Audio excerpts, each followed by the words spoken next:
ఇరాన్తో యుద్ధం పైన ట్రంప్ మరోసారి కీలక వ్యాఖ్యలు చేశారు. ఏకంగా డొనాల్డ్ ట్రంప్ మాట్లాడిన మాటలు అటు ఇరాన్ని ఆశ్చర్యానికి గురి చేస్తున్నాయి. మీకు మళ్ళీ రాతి కాలం నాటి పాలన కావాలనుకుంటున్నారా? ఆ రోజులు మీరు మళ్ళీ చూడాలనుకుంటున్నారా? మీరు మళ్ళీ స్టోన్ ఏజ్కి వెళ్ళాలనుకుంటున్నారా? అయితే నేను పంపిస్తా. ఒకేలా కనుక మీరు స్ట్రైట్ ఆఫ్ హార్ముజ్ని విడిపించకపోతే, మీ కబంధహస్తాల మధ్యలో నుంచి దానికి ఫ్రీ అండ్ క్లియర్ రూట్ని ఇవ్వకపోతే మీకు మళ్ళీ ఆ రోజుల్ని పరిచయం చేస్తానంటూ డొనాల్డ్ ట్రంప్ వార్నింగ్ ఇస్తున్నారు. హార్ముజ్ జలసంధి ఇది ప్రపంచ దేశాల్లోకెల్లా 20% చమురును సరఫరా చేసినటువంటి ఒక ప్రముఖమైనటువంటి సముద్ర మార్గం గుండా వచ్చేటువంటి జలసంధి. సో ఈ జలసంధిని ఇరాన్ తన కంట్రోల్లో పెట్టుకుంది. ఇప్పుడు అటువైపు నుంచి ఎటువంటి నౌకలు రావాలన్నా, బల్క్ క్యారియర్స్ అయినా, ఆయిల్ క్రూడ్ క్యారియర్స్ అయినా, ఎటువంటివైనా కూడా అక్కడే నిలిచిపోవాల్సిన పరిస్థితి వచ్చింది. గల్ఫ్ కంట్రీస్ వైపు నుంచి ఎక్స్పోర్ట్స్లు, గల్ఫ్ కంట్రీస్ అని ఫైనాన్షియల్ లాసెస్కి నెట్టవేయబడుతున్నాయి.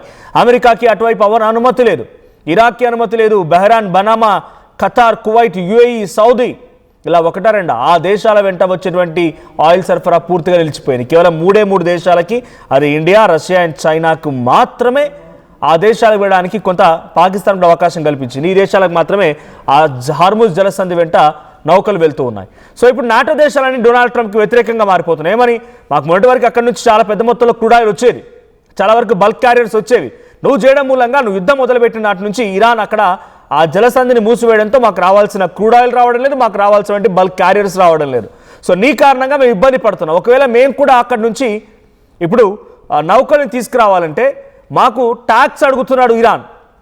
కొంత డబ్బులు చెల్లించమని చెప్పి చెక్ పోస్ట్ దగ్గర డబ్బులు అడిగినట్టుగా డబ్బులు అడుగుతున్నాడు. ఆ డబ్బులు ఎక్కడి నుంచి తీసుకురావాలి? ఇన్ని రోజుల పాటుగా ఫ్రీగా వచ్చేవంతా కూడా ఇప్పుడు మేము ఇరాన్కి డబ్బులు తీసుకోవాలని చెప్పి నాటో దేశాలన్నీ కూడా ట్రంప్కు వ్యతిరేకం అవుతున్నాయి. సో ట్రంప్కు నాటో దేశాలని సమర్థించడం లేదు. ట్రంప్ నాటో దేశాలకు వార్నింగ్ ఇస్తూనే ఇటు ఇరాన్ పైన కూడా కొంత హెచ్చరికలు జారీ చేస్తున్నాడు. నువ్వు కనుక హార్ముజ్ జలసంధిని వదిలిపెట్టి రావాల్సిన చమురుని, నౌకల్ని కనుక ఫ్రీ అండ్ క్లియర్ రూట్ ఇవ్వకపోతే ఇరాన్ నాశనం చేసేదాకా వదలని చెప్పి ట్రంప్ వార్నింగ్ ఇస్తున్నారు. మరోవైపు ఇరాన్ వైపు నుంచి తమకి సీజ్ ఫైర్, శాంతి చర్చలకు శాంతి సందేశం అందని చెప్పి డొనాల్డ్ ట్రంప్ అంటున్నారు. ఏమంటున్నారు?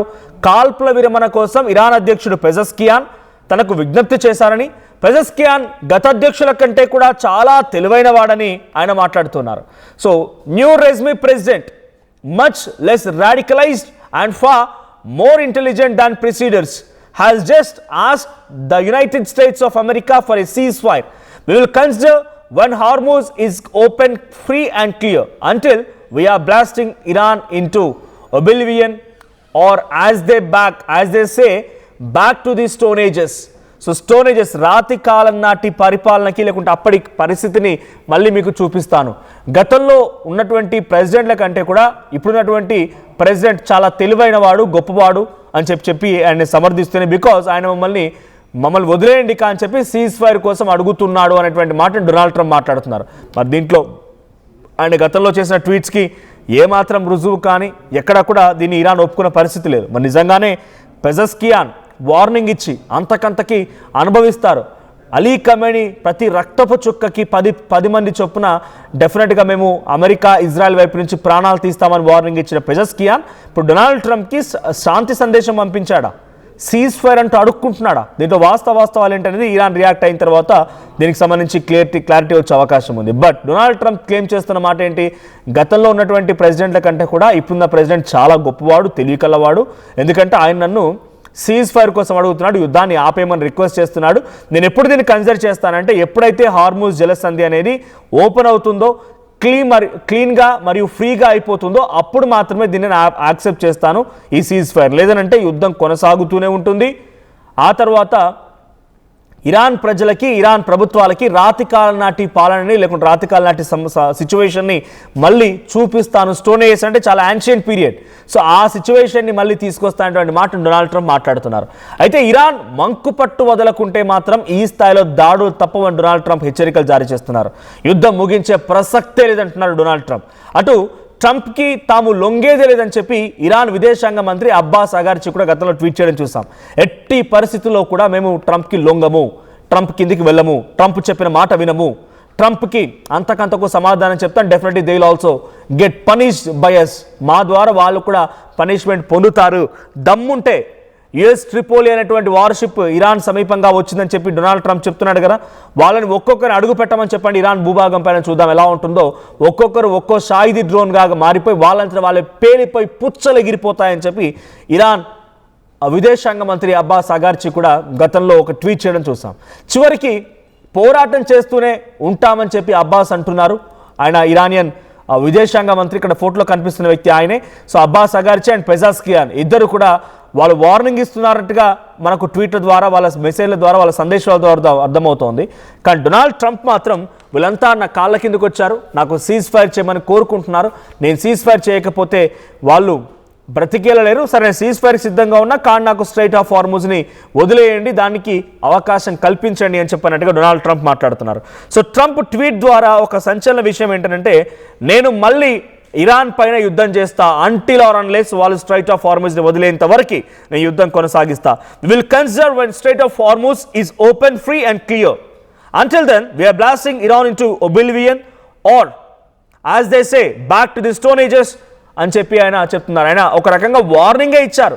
ఈరోజు సీజ్ ఫైర్ అడుగుతున్నారు నన్ను, నేను సానుకూలంగా ఉన్నాను, వారికి అవకాశం ఇస్తాను, యుద్ధాన్ని ఆపేస్తాను, ఎక్కడ కూడా చెప్పట్లేదు ఆయన. ఆయన ఏమంటున్నారు చాలా క్లియర్గా, వాళ్ళు గనక స్ట్రైట్ ఆఫ్ హార్మూజ్ని వదిలేయకపోతే డెఫినెట్గా మేము ఇరాన్ని లేపేస్తామని చెప్పి డొనాల్డ్ ట్రంప్ వార్నింగ్ ఇస్తున్నారు. ఇక్కడ ఒక ఇంట్రెస్టింగ్ విషయం ఏంటంటే, అందరూ గమనించాల్సిన ఫ్యాక్ట్ ఏంటంటే, డొనాల్డ్ ట్రంప్ ఏమనుకున్నాడు యుద్ధం మొదలైన రోజు?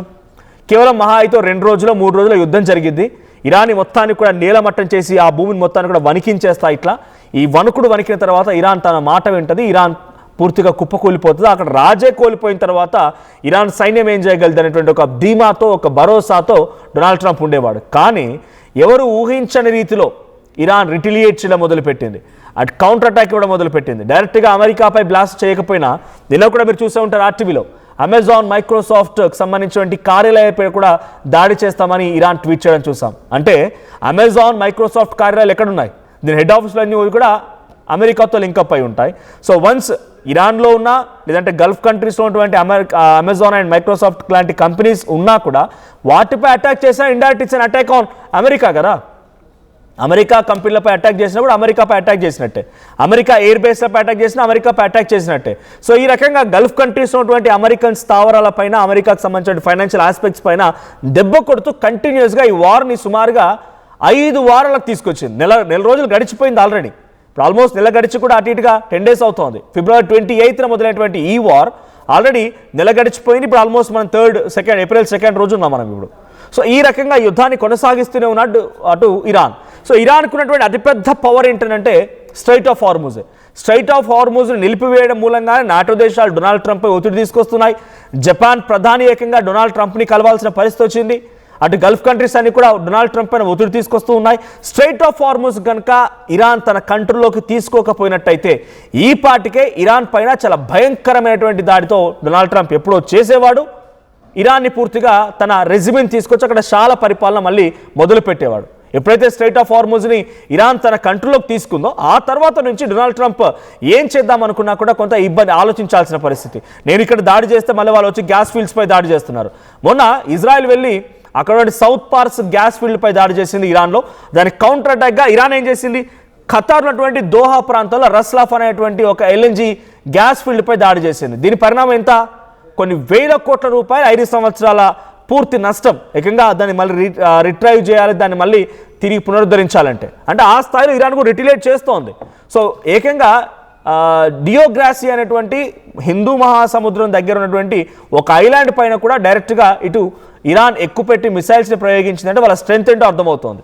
ఇప్పుడు కూడా మళ్ళీ ఆయన ఏమంటున్నారు, నా కాళ్ళ కిందకు వచ్చారు, నేను అడుగుతున్నారు, శాంతి చర్చలకు సిద్ధంగా ఉన్నామంటున్నారు అని చెప్తున్నారు. మరి పాకిస్తాన్లో జరిగే చర్చ ఏంటి? ఇప్పుడు మెసేజ్ పంపారు అనుకుంటే పాకిస్తాన్లో అటు JD Vance హాజరు కాబోతున్నారని ఇషాక్ దార్ కానీ, ఈజిప్ట్ కానీ, తర్వాత టర్కీ కానీ, ఆ తర్వాత సౌదీ, ఈ దేశాల ప్రతినిధులు ఏం చర్చలు జరుపుతున్నారు? అసలు ఏం చర్చలు జరిగాయి అంటే ఈ మాటల్లో నిజాలెంత అబద్ధాలేంటో కూడా అర్థం కావడం లేదు. డొనాల్డ్ ట్రంప్ యొక్క ట్వీట్ మనకు కనబడుతుంది చాలా క్లియర్గా, కానీ దానిలో నిజం ఎంత అనేది మాత్రం చెప్పలేం మనం. బికాజ్ అటు అగర్చి అబ్బాస్ ఇరాన్ విదేశాంగ మంత్రి ఎట్టి పరిస్థితుల్లో ట్రంప్ను వదిలే ప్రసక్తి లేదనడం, పెజెస్కియాన్ ఇరాన్ ప్రెసిడెంట్, అలీ ఖమేనీ ప్రతి రక్తపు చుక్కకి సుమారుగా 10 మందిని, ఆ రకంగా కొన్ని 100 మందిని 1000 మందిని కూడా అంతమందిస్తాము ఇరాన్ ఇజ్రాయెల్ వార్లో ఇజ్రాయెల్ నష్టపోతుంది, అమెరికాకు నష్టపోతుంది, మేము ప్రాణాలు పోయినా పర్లేదు కానీ యుద్ధాన్ని మాత్రం కొనసాగిస్తాం ఆయన చెప్పుకొచ్చారు. మరి అలాంటి వ్యక్తులు డొనాల్డ్ ట్రంప్ దగ్గరికి వెళ్ళిపోయి ప్రాణభిక్ష పెట్టమని అడుగుతారా? సీజ్ ఫైర్ కోసం అడుగుతారా? నిజంగానే అడిగితే ఆల్రెడీ కండిషన్స్ పెట్టాడు డొనాల్డ్ ట్రంప్, 15 కండిషన్స్. ఆ కండిషన్స్కి యాక్సెప్ట్ చేసిందా? లేదు ఇరాన్ వైపు నుంచి కూడా కొన్ని కండిషన్స్ వచ్చాయి, ఆ కండిషన్కి అమెరికా యాక్సెప్ట్ చేసిందా? ఇంట్లో నిజాలు ఏంటి అనేది కూడా కొంత క్వశ్చన్ మార్క్ అని చెప్పాలి. బట్ డొనాల్డ్ ట్రంప్ మాట్లాడుతున్న ట్వీట్ మాత్రం ఎలాగైనా సరే నేను స్ట్రైట్ ఆఫ్ హార్ముజ్ని విడిపిస్తాను, ఆలకంగా విడిపించగలిగితే లేదా వాళ్ళు వదిలేస్తే ఇరాన్ని నా చావు దెబ్బలో నుంచి తప్పించుకోగలుగుతుంది, లేదంటే కనుక ఇరాన్ని చావు దెబ్బ కొడతారని చెప్పి డొనాల్డ్ ట్రంప్ చెప్పడం కొంత చర్చనీయాంశంగా మారింది. At the same time this is the first time that president has mention Tehran formally. For the first time Donald Trump తన ట్వీట్లో ఇరాన్ అనేటువంటి ఆ పదాన్ని ఉపయోగించి ఒక ట్వీట్ చేశారంట. So Trump has indicated it has been long begging to negotiate a way out of the war in the Iran but begin on February 28. ఈ ఫిబ్రవరి 20 మొదలైనటువంటి ఈ యుద్ధంలో వాళ్ళను అడుక్కుంటున్నారు, బెగ్ చేస్తున్నారు రకంగా డొనాల్డ్ ట్రంప్ చేసినటువంటి ట్వీట్, మొదటి ట్వీట్ ఇది. The president announcement notably came before the New York Stock Exchange and Nasdaq opened for trading. Over recent weeks, Trump has made several significant announcements about progress in Iran before markets opened.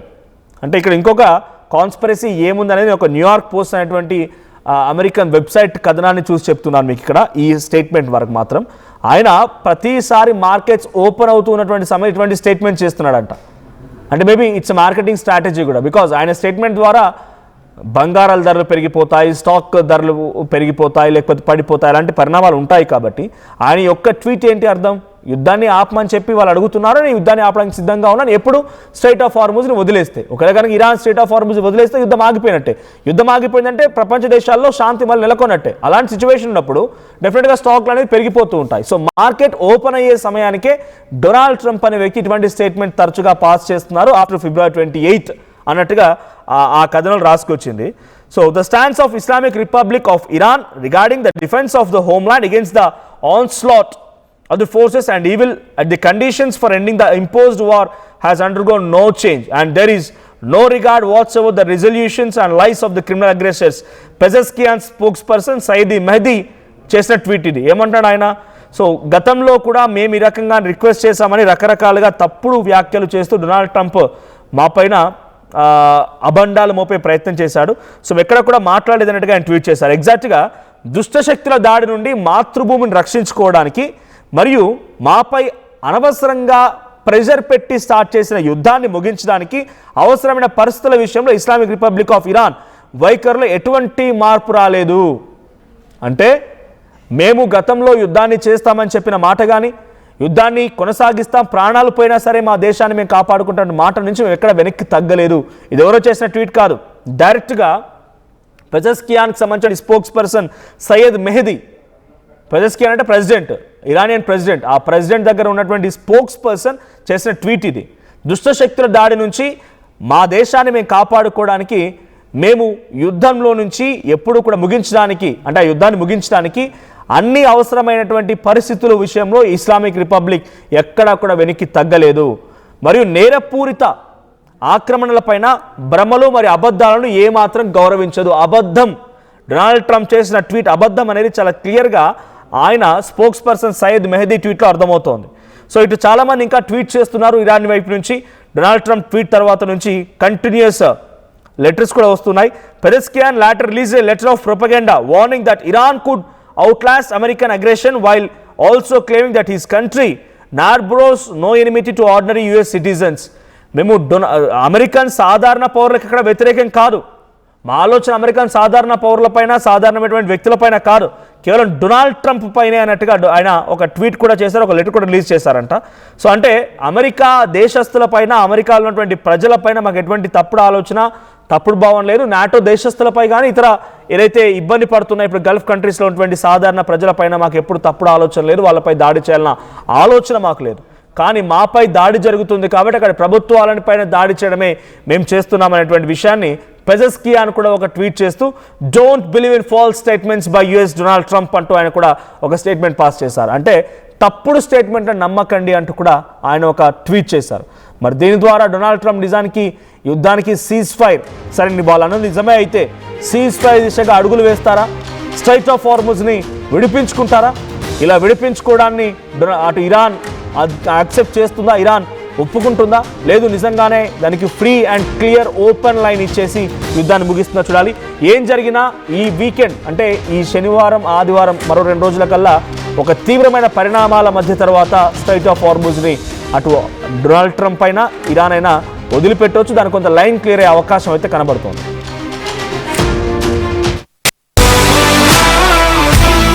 Bringing the industry expertise to the classroom. KL deemed to be university.